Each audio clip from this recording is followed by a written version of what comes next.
ஒரு அடர்ந்த மாமரக் காட்டில் கிளி மற்றும் அணில் என்று இரண்டு நண்பர்கள் வாழ்ந்து வந்தனர். கோடைக்காலம் முடிந்து மழைக்காலம் தொடங்க போவதாக அறிவிக்கப்பட்டது. அணில் விடாமுயற்சியுடன் உணவுகளை சேகரித்து தன் வீட்டை கட்டிக்கொண்டிருந்தது.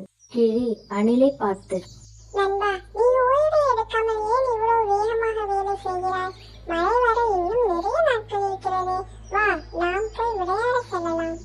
அணில் கிளியை பார்த்து, கிளி நண்பா, இப்போதே நாம் தயாராக இருப்பதே புத்திசாலித்தனம்.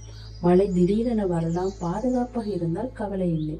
கிளி அணிலின் அறிவுரையை கேட்காமல் விளையாடிக் கொண்டே இருந்தது. சில நாட்கள் கழித்து காட்டில் பலத்த இடியுடன் கூடிய மழையும் புயலும் கொட்ட ஆரம்பித்தது.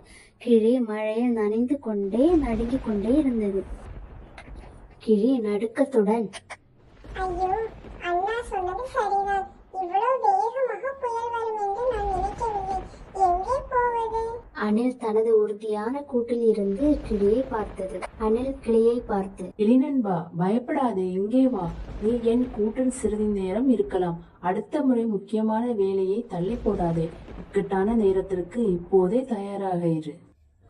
கிளி அணிலின் கூட்டில் தஞ்சமடைந்தது.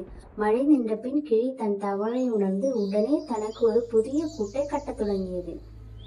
இந்த கதையின் நீதி: நாளைக்கென்று வேலையை தள்ளி போடாமல் உடனே செய்வது நல்லது.